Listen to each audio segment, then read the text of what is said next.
Imagine turning on the TV and realizing the NBA game you're watching isn't what it seems.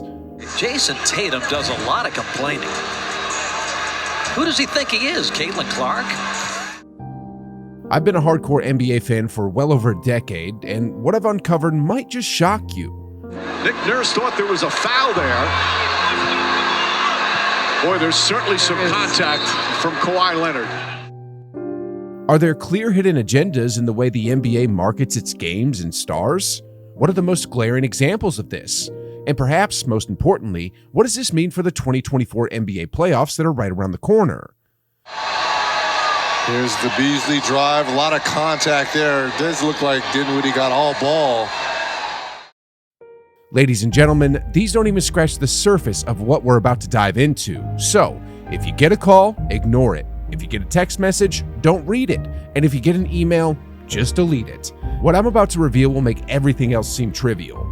So with that being said, brace yourselves. We're about to embark on a journey that will take us beyond the surface of the NBA. As an avid Warriors fan, I make it a point to watch every single game.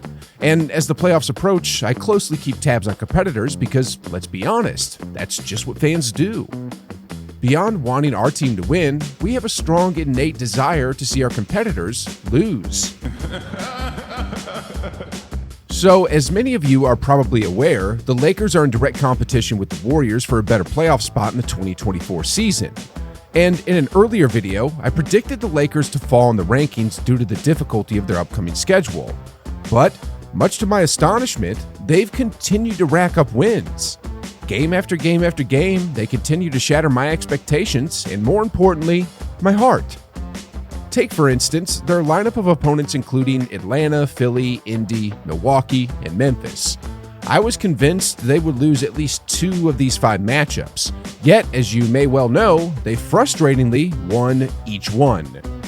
With every victory they claimed, they widened the gap between themselves and the Warriors even further. And you know what my reaction was? Good for them on their wins, but ugh. At first, I didn't investigate the situation, thinking they had simply stepped up their game, but yesterday, with some free time on my hands, I took a closer look at those Lakers victories, and what I discovered absolutely blew my mind. To tell the truth, the further I investigated, the more I sensed the spirit of Darko Rajakovic stirring within me. What happened tonight, this is completely BS. This is shame. Shame for the referees, shame for the league to allow this. It was at this point I wondered, does the NBA really think we're this stupid? And if you're asking yourself what are the exact specifics of my point, allow me to explain right now. Against an Atlanta team without their star Trae Young, the Hawks were at a significant disadvantage.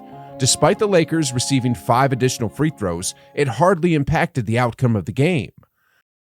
But then, this is where it gets a bit crazy. Against Philly, in a 7-point game, the Lakers got 9 more free throws. Against the Pacers, in a 5-point game, the Lakers got 27 more free throws. Against the Bucks, in a 4-point game, the Lakers got 15 more free throws. Then against the Memphis Grizzlies, in a 12-point game, the Lakers got 16 more free throws. The disparity was nothing short of astonishing. Yet, if you were to ask a Laker fan for their take on this matter, they might respond with something ludicrous like, I felt like they fouled and we didn't. Here's where things get even crazier. You see, Lakers fans often argue it's because our rivals rely on jump shots while we prefer to drive into the paint. Yet, here's the kicker. During the third quarter against the Pacers, the Lakers launched 8 3-pointers while the Pacers only made 3 attempts. And the free throw difference? Astonishingly, 14 for the Lakers and just 1 for the Pacers. Yeah, you heard that right. 14 for the Lakers and just 1 for the Pacers. I kid you not, guys. And just when you think it couldn't possibly get more absurd, brace yourselves because I've got more to share with y'all. So, in the showdown between the Lakers and the Bucks, D'Angelo Russell fired off 22 shots, 12 of which were threes, meaning the rest were from inside the perimeter, resulting in 10 free throw attempts for him. Austin Reeves shot the ball 20 times with 11 attempts from downtown, thus 9 from within, leading to 6 free throws.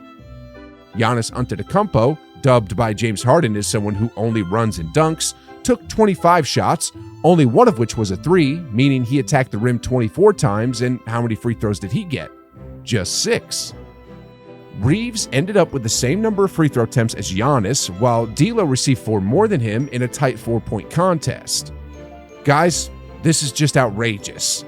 In no scenario should two 6'5" guards receive the same number of free throws, or even more, than a player whose sole strategy is driving to the basket. This is something not even J.K. Rowling could have fabricated for one of her epic fantasy novels.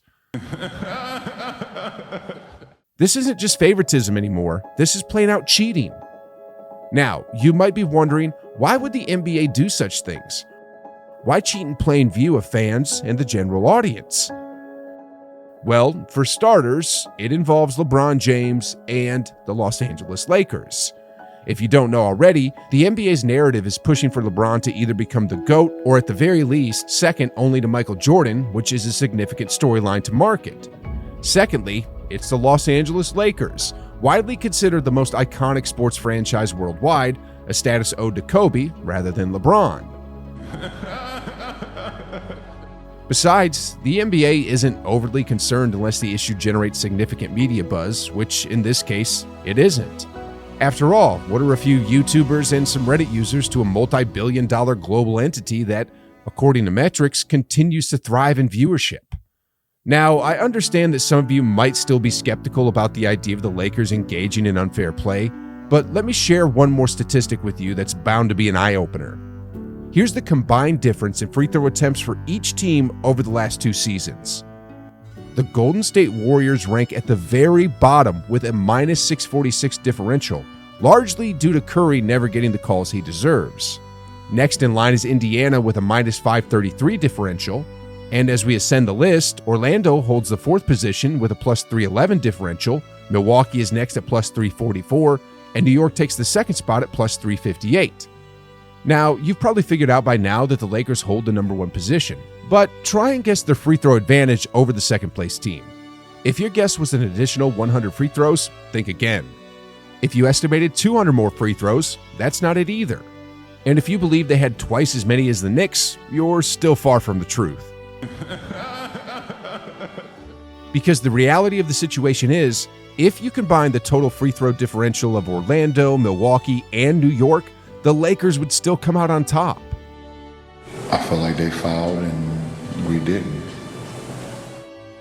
That's right, 1,017 over the last 2 seasons. They've secured 3 times as many free throws as the team in 2nd place. This goes beyond being a mere outlier. It's a statistical aberration. Now, some of you still might be asking, if the Lakers' cheating is so apparent, why aren't players and referees voicing their objections? Well, it's because the NBA would hit them with significant fines for doing so. I mean, not too long ago, Rudy Gobert openly criticized the officials over concerns about sports gambling affecting the integrity of the game, and he was fined $100,000 for his comments. Similarly, when Darko Rajakovic expressed his outrage after his team faced a free throw disparity of 23-2 in the 4th quarter, he too received a hefty fine. People in the NBA have a hard time speaking up because the NBA often fines them heavily, acting like a dictatorship almost. Like, the moment a player or coach lets slip even a single word, Adam Silver is probably already thinking, how much should this fool be fined? Currently, with the NBA's support, the Lakers are thriving, and I predict that the league will promote them to the 7th or 8th seed before the play-ins, considering their lucrative draw.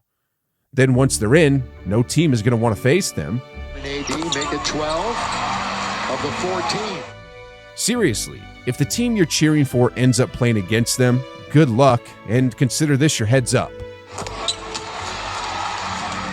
So there he is on the bench. From what I witnessed last season, when they played against the Warriors, prepare yourself for a lengthy spectacle. It's going to be a relentless barrage from the free throw line, shot after shot, again and again, game after game. Struggled last year in the playoffs, especially in the conference finals. In fact, Darvin Ham. Even if your team is performing well, They just keep pressing forward, scoring those 1-point freebies one at a time, courtesy of the NBA.